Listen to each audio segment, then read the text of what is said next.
Buenas tardes a todos.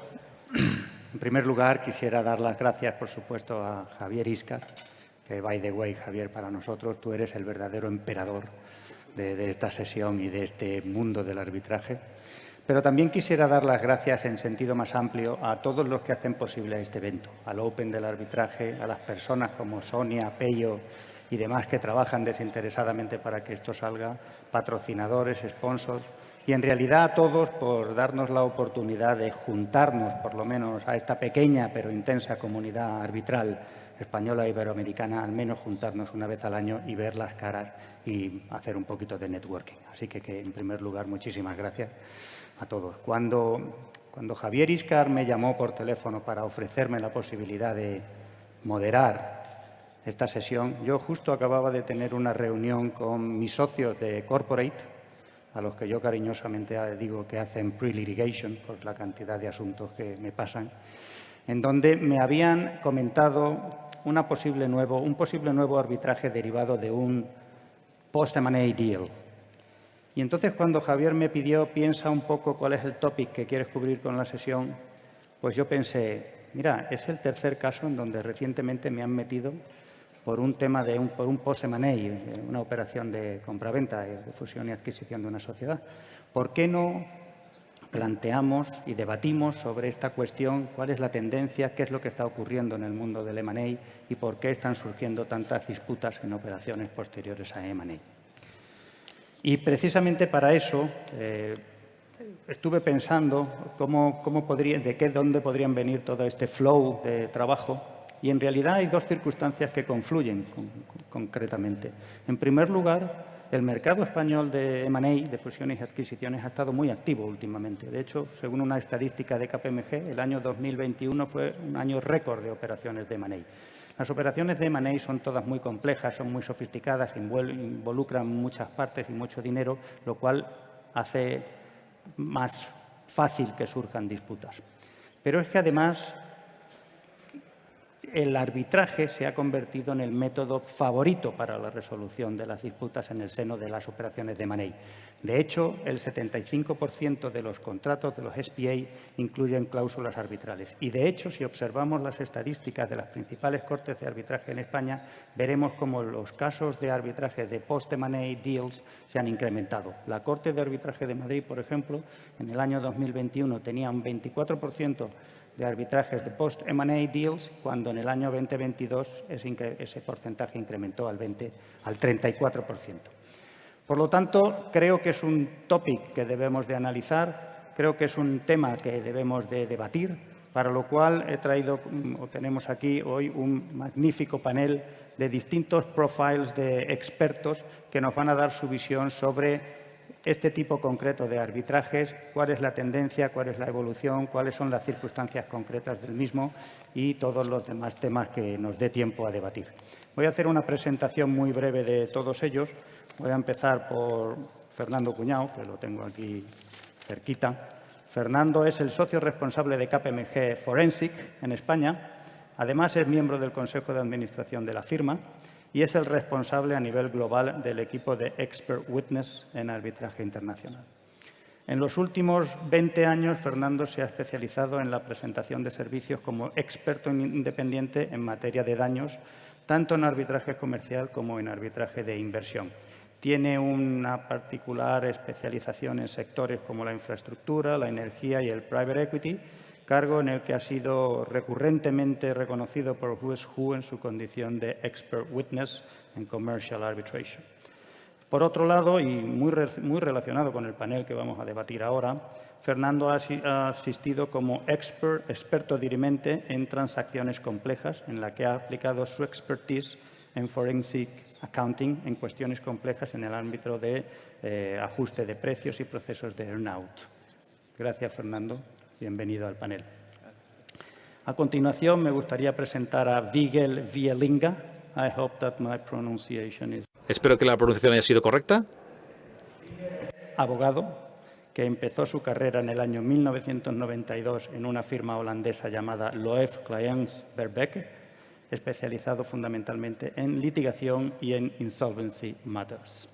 Sin embargo, pronto se dio cuenta que el mundo jurídico quizá no era su pasión y decidió dar un salto al mundo financiero allá por el año 2002, cuando se incorporó al fondo Omni Bridgeway, donde como Managing Director de Enforcement and EMEA, Bigger es responsable de la originación de todos los awards y los judgment globally y las nuevas generaciones de litigation funding, tanto en EMEA como en Inglaterra, en UK. Aparte, está reconocido como uno de los como una de las personas con mayor experiencia y con mayor capacidad en el mundo del enforcement y del litigation funding. Y por último tenemos a Michael Lamming. Michael Lamming es director de la práctica de contabilidad forense y daños en la firma HKA, con sede en Madrid.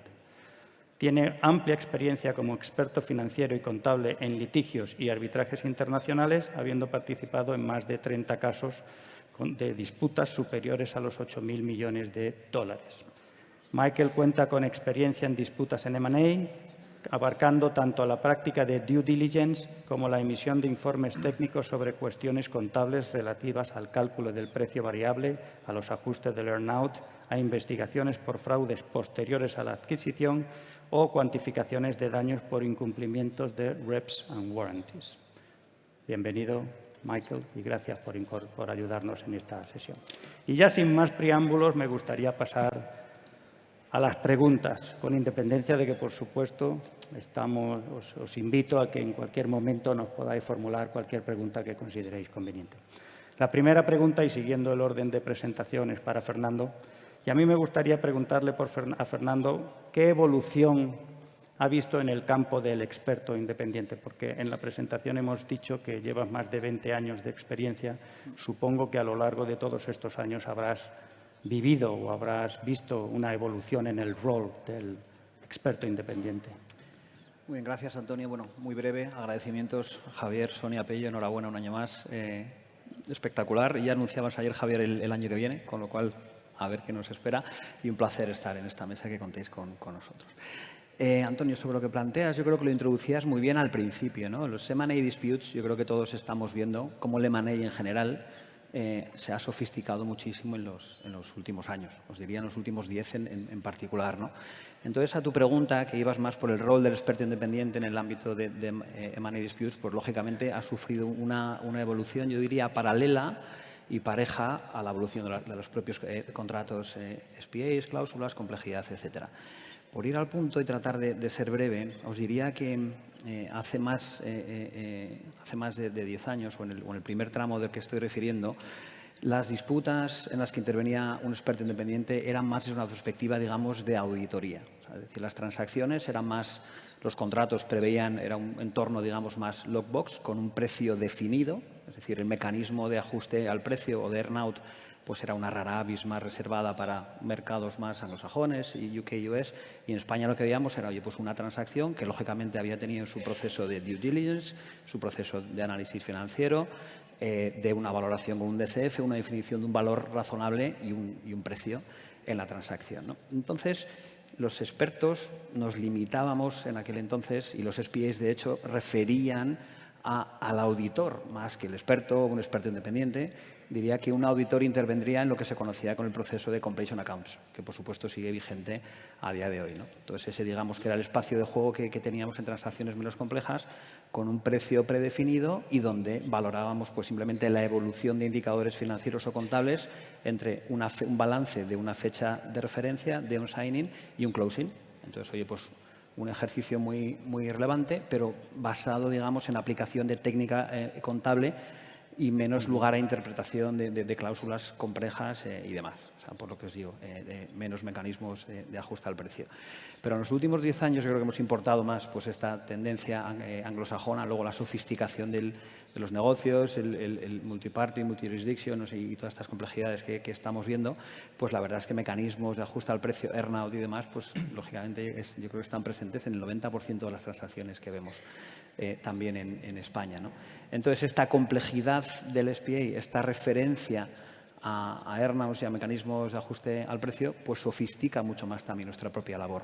De hecho, el SPA ya no refiere a un auditor para un proceso de completion account, sino que cuando entra en un earnout, pues ya se habla de experto independiente, en ocasiones se refiere, yo creo que con acierto, a materia forensic y demás, ¿no? Y entonces aquí pues tenemos un terreno de juego, diría, más sofisticado de la mano de la sofisticación del earnout, ¿no? Y aquí, por dejarlo aquí, que seguro que Michael en su intervención va a cubrir muchos de los aspectos y no quisiera pisarlos, diría que estamos viendo una relevancia creciente del rol que mencionabas al principio en tu introducción de experto dirimente.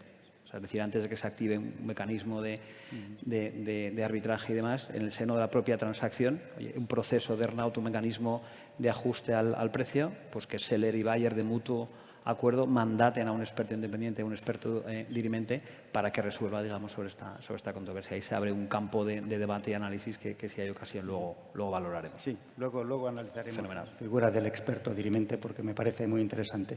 Pero antes me gustaría hacerle una pregunta a Wieger Vielinga. Wieger, ¿qué tipo de post-M&A arbitration se te presentan para financiar? What type of M&A disputes are? ¿Qué tipo de conflictos te llegan para que se considere la financiación? Gracias, Antonio. Depende, me he dado cuenta cuando lo hemos hablado anteriormente que también es una cuestión de definición, qué es post-M&A, ¿no? ¿Qué es litigación post-M&A? Y cuando vamos a ofrecer nuestro historial, que es largo, llega hasta 1996 más o menos, me doy cuenta de que sin duda a lo largo de los años no hemos visto muchos casos post-M&A. Estábamos más involucrados en arbitraje transfronterizo y es realmente una tendencia de los últimos años. Y estoy hablando de los últimos 6-7 años, cuando hemos empezado a ver más casos post-M&A. Y defino los casos post-M&A para incluir casos en los que, digamos, que la parte rechazada, ¿no? La que no ha conseguido cerrar el acuerdo, empieza también a demandar porque siente que no ha podido cerrar esa operación, ¿no? Y muchas veces hay casos sobre valoración, ¿no? Por eso es tan importante contar con los expertos, porque todos estos casos evolucionan en gran parte en torno a los daños y la valoración y sin duda también por earnout y también por fraude directamente, ¿no? Porque puede haber un nuevo comprador. El comprador, desde el punto de vista del vendedor, que todavía tiene ese earnout, no ha gestionado bien la empresa, de acuerdo con su opinión, y entonces hay muchas emociones y este tipo de disputas. Sé que, sí que tenemos mucha experiencia. Las jurisdicciones en las que tienen lugar normalmente son en España principalmente y en Reino Unido, en Alemania, en los Países Bajos y ya está. En Luxemburgo también. En Latinoamérica no hemos visto todavía casos post-M&A. Podemos decir que uno lo era, pero nos llegó también por un tema de cumplimiento, ¿no? ¿Cuáles son los factores clave que tienes en cuenta? Bueno, en los factores que son importantes para cualquier caso, ¿no?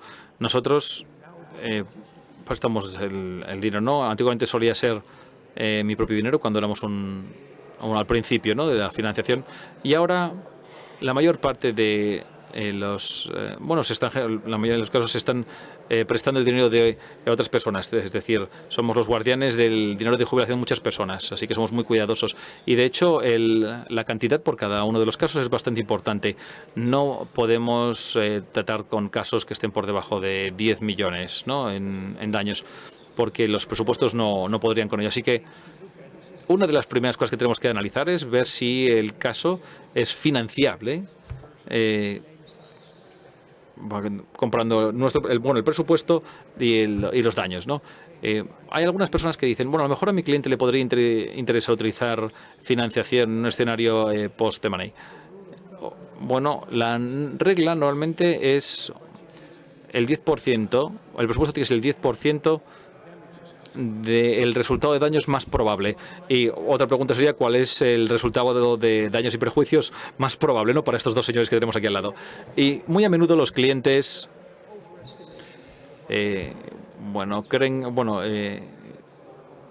exageran, ¿no? ¿Cuál es a qué tienen derecho? El cliente suele pensar que les han hecho algo malo y que necesitan 1.000 millones para corregirlo, ¿no? Y parte de nuestra tarea como gestores de la financiación es realmente profundizar en las cifras, y tenemos varios economistas trabajando que también analizan la valoración para que puedan comunicar de una forma inteligente, se puedan comunicar de una forma inteligente con los peritos, que a veces no es demasiado sencillo, y no por tu culpa, sino por culpa nuestra. Vale, apuntado. Sí que la valoración es importante y solemos tomar muestras para ver exactamente qué es lo que se incluye en el caso, cuáles son realmente los daños, en lugar de soñar con enormes cantidades. En los casos post-M&A es muy específico. Por ejemplo, ahora tenemos, no sé si es por el COVID o por qué, pero tenemos un gran número de casos que incluyen a los gestores de inversiones, ¿no?, como nosotros. Y probablemente tienen a varios clientes que son fondos y tienen que ver cuál es el valor de estas carteras, ¿no? Así que son realmente evaluaciones de daños muy complejas. Y algo más que es importante, especialmente en casos de fusiones y adquisiciones, es hasta qué punto el demandante está involucrado a nivel emocional. Si el demandante no es racional y constructivo, no es un caso apto para financiación.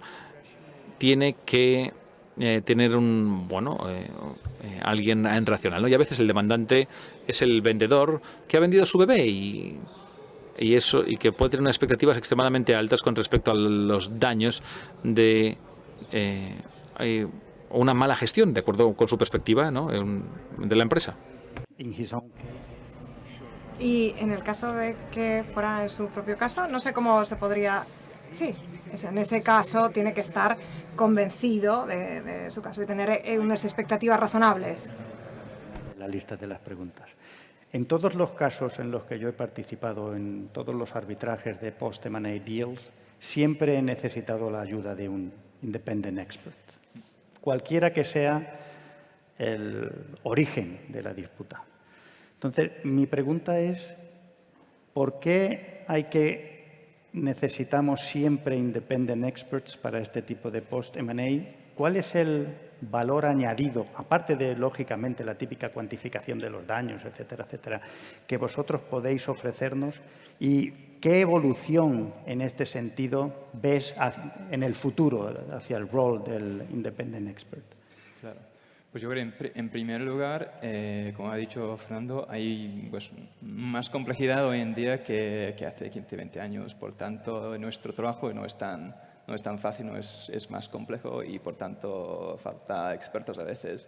Y bueno, para poder contestar a la pregunta, sería útil crear el vínculo entre ciertos componentes del documento clave, que es el SPA, y el tipo de peritaje que hace falta para resolver la disputa o apoyar. Entonces, yo había pensado en mencionar tres puntos respecto al SPA.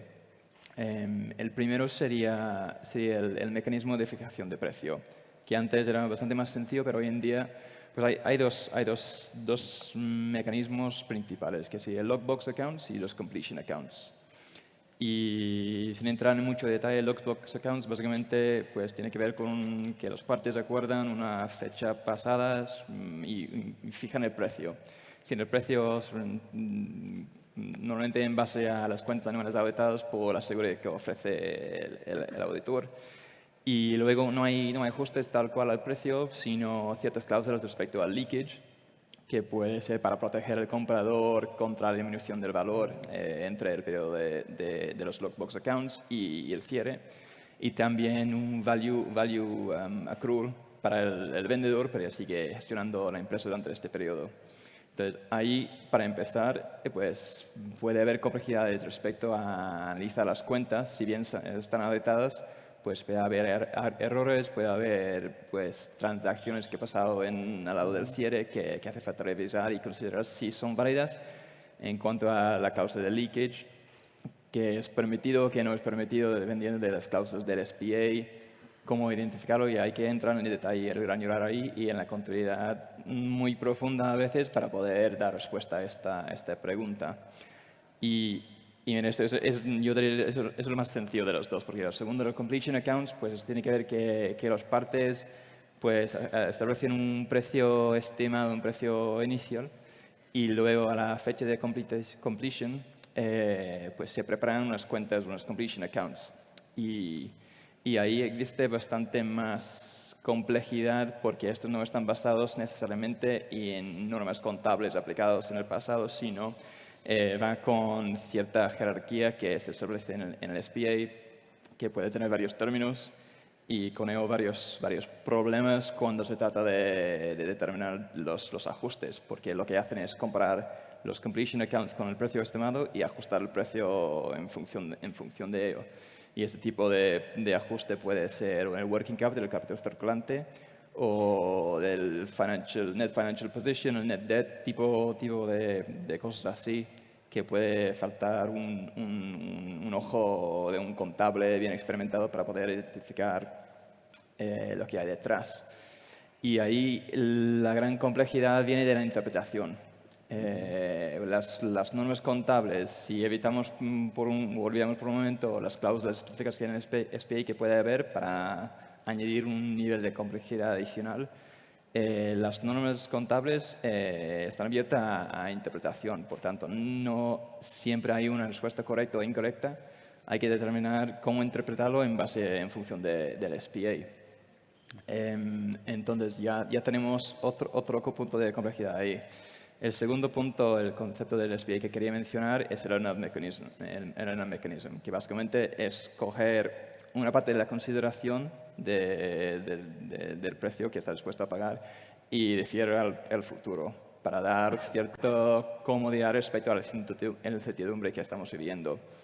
Y para conseguir este earn-out payment, pues hay ciertas obligaciones que hay que cumplir respecto a rentabilidad o no siempre son financieros, pueden ser no financieros, como la detención de empleados o del equipo de gestión. Ahí también pues, hay los mismos riesgos en cuanto a la interpretación, la aplicación adecuada de las cláusulas de SPA. También hay el riesgo de manipulación. Porque, claro, estamos hablando de un pago que el comprador no quiere tener que hacer. Por lo tanto, si tiene control de la empresa, puede buscar forma de evitarlo por transacciones intergruparias para incrementar los costes y bajar el EBITDA. Por front-load los costes. También, si el vendedor está manteniendo el control de la empresa, pues puede buscar retrasar ciertos costes fuera del periodo de earn-out para poder incrementar el EBITDA y garantizar o maximizar las posibilidades de conseguir el earn-out payment. Entonces, ahí también hay mucho trabajo para hacer y falta un perito bien experimentado porque hay que analizar las cuentas preparadas para poder hacer el cálculo. Y luego, el cálculo no es nada sencillo porque los SPAs, si ha habido cierto desarrollo en los años, pues sigue habiendo problemas en cuanto a la claridad de las definiciones, falta de cómo hacer el cálculo de conceptos que no se encuentran definidos en las normas contables, como el Adjusted EBITDA, el Normalized Working Capital. Estos no son términos que tienen un cálculo ya hecho. O sea, que muchas de las causas que generan estas disputas vienen de la propia redacción del SPA. ¿Vosotros creéis que una participación conjunta vuestra podría enriquecer y evitar la existencia de algún tipo de disputas derivadas de este tipo de contratos de SPA? ¿Habéis visto algún caso donde hay una falta de determinación o si un distinto approach para el SPA hubiese podido evitar la disputa, la controversia? Yo creo hasta ahora yo no he visto pues ni un experto involucrado en el drafting del SPA, pero sí lo que hemos visto son pues trabajo informal, tipo asesoramiento, involucración de contables, de expertos en M&A que tienen una visión más allá, que pueden prever las posibles disputas que podrían salir en el futuro si no está bien redactado el SPA. Entonces, yo creo que aún nos queda algo para descifrar ahí, pero yo veo nada más que bueno en involucrar a los peritos más temprano en el procedimiento, incluso en el drafting del SPA. Por mi parte, muy breve, y a tu pregunta, Antonio, yo te diría que sí, a vernos, y esto lo llamamos, coincido con Michael, el SPA Forensic, ¿no? O sea, es decir, nosotros en nuestra experiencia sí que nos requieren muchas veces nuestros colegas de TS o de Corporate Finance. Lo único que he de compartir aquí, no sé si una anécdota o una realidad, y es que no sé por qué estas cláusulas se firman siempre en el notario a las 8 de la mañana y nos llegan los SPAs a las 6 de la tarde del día anterior, el overnight clause, que es donde siempre suele haber luego los gaps, ¿no? Entonces, deciros que sí, que estamos a bordo, y temas clásicos, porque creo que los ha mencionado bastante bien Michael. Un tema importante es que EBITDA, Working Capital, en muchos casos son non-GAAP, o sea, es decir, no hay un estándar de referencia, una normativa contable que no requiera interpretación. El ser un non-GAAP abre ángulo a la interpretación, y clásicos, pues en un low box, por ejemplo, precio cerrado, pues hay que prevenir muy bien que no haya leakage hasta la toma de control vía dividendos. En el ajuste al precio, que lo ha mencionado también Michael, a veces hemos visto ajustes al precio basados solo en working capital y no en deuda financiera neta. Entonces, esto puede generar que se trabaje o que se reme en favor del working capital, pero sin la otra cara de la moneda, pues puede generar situaciones perversas, ¿no? Entonces, pero quizá por eso, Fernando, por esto que estás comentando, en muchos con SPA se establece la figura del Expert Determination, que es un experto de cálculo de daños, contable, accountant, para determinar o para resolver la disputa que pueda surgir en la ejecución del SPA. Sí, es un poco lo que decía antes. Contaba en la evolución del SPA de un perfil más de auditor en el ámbito puramente contable de completion accounts, a esta sofisticación de contratos en donde buyer y seller pues comparten riesgos y performance del target durante un periodo X de 2 años. Esto, 2 años o los que sean. Y esto, además, yo creo que está de actualidad por la incertidumbre y la volatilidad de valor que tenemos hoy en día. Realmente, dar un valor a un activo en estos últimos años, con todos los vaivenes que hemos tenido a nivel macro y geopolítico, es complejo, ¿no? Entonces, esta tendencia a mecanismos de ajuste al precio, complementos al precio, earnouts, etcétera, pues invita que la transacción está abierta, si me permitís el término, durante un periodo X. Y es lo que decía antes, que en el SPA se prevé la figura de un independent expert o experto dirimente, pues que resuelva esta materia, ¿no? Y ya, como digo, ya no suele decir un auditor, incluso se refiere experto dirimente con experiencia en transacciones, en materia de forensic y demás. Compartir aquí un key learning, ¿no? O sea, esto es algo que todos los aquí presentes, y veo muchos compañeros de la profesión, hemos ido aprendiendo y nos hemos ido haciendo camino al andar, ¿no? Porque cuando a un experto dirimente nos mandata, por tanto, buyer y seller, la carta de encargo es un trabajo muy relevante ya en sí, porque nos encontramos que las partes a veces no están de acuerdo ni en qué están en desacuerdo. Es un poco trabalenguas, pero tiene su sentido. O sea, es decir, a la hora de definir, claro, porque cuando se mandata a un experto dirimente, se le tienen que dar unos ajustes de la transacción, unos disputed items. Entonces, a veces nos lleva semanas que las partes se pongan de acuerdo en qué mandatan al experto independiente. 6, 7, 11 ajustes. Con lo cual, la propia carta de encargo es un trabajo relevante, hasta el punto que tenemos no pocos, y seguro que mis colegas forensic lo comparten, en varias ocasiones nos hemos quedado en la definición de la carta de encargo, no ha habido forma y se ha saltado directamente a la cláusula de resolución de controversias. Y luego, y termino, en la propia definición de la carta de encargo, cuando decimos que hemos aprendido, pues hace 15 años, con nuestra mejor intención, nos llamaba buyer o seller, cogías el teléfono, montabas una reunión y realmente ahí se podía estar rompiendo la igualdad de audiencias, cómo se clasifique esto. Entonces, por analogía con reglas de arbitraje, Dios nos libre a nosotros ser árbitros, ¿no? En estos procesos, pero sí que en las cartas de encargo definimos mucho cuál va a ser el protocolo de actuación con el experto dirimente. O sea, es decir, las partes hacen un submission inicial al experto de forma simultánea, transparente, todos copiados. El experto hace unas preguntas que son visibles para todos. Hay una segunda vuelta, es decir, un protocolo con analogía, como digo, en arbitraje, sin pretender ser un arbitraje que nos permita pues, que una vez que se emite el informe de experto indebtamente, toda la trazabilidad y el recorrido haya sido impecable, ¿no? Sin duda se trata de una evolución muy interesante en la figura del experto independiente hacia el experto dirimente. Es una evolución con el tiempo. Y me gustaría preguntarle a Vigel si nos podría explicar qué evolución ha habido también en el mundo del third-party funding, porque entiendo que el negocio no es el mismo ahora que el que era hace 20 años. What is the evolution with the time gone? ¿Cuál ha sido la evolución en el caso del third party funding? Porque la situación no es la misma en absoluto a la que teníamos hace 20 años. No, de hecho, se ha visto una evolución en dos direcciones, dependiendo del tipo de casos. Si volvemos al origen de mi empresa, yo era abogado en lo que era entonces Allen & Overy. Y bueno, lo que he visto de quienes yo compré las acciones, ¿no?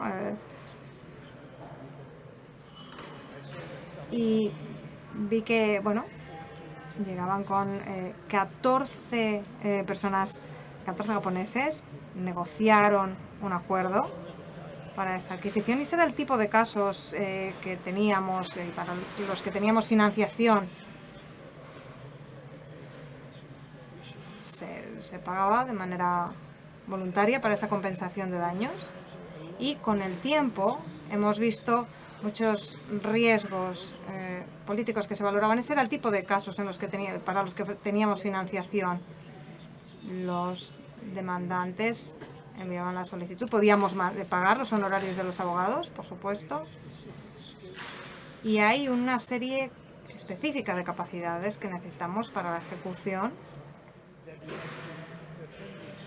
que llevaba a una solución de financiación. En muchos de esos casos también asegurábamos ese riesgo. Y eso ha cambiado en el 99, 2000. Teníamos la financiación en otro tipo de casos. Bueno, un terreno de mayor valor. Y es verdad que se llevaron muchos casos más pequeños.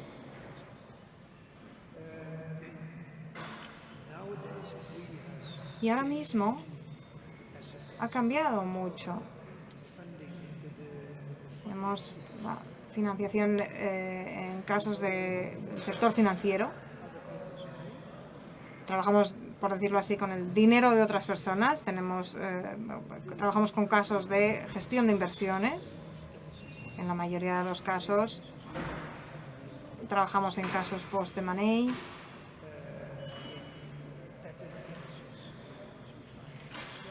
Casos también en los que financiamos, trabajamos con muchos expertos o peritos. Llevamos también casos de este tipo en España. Y en todo el sector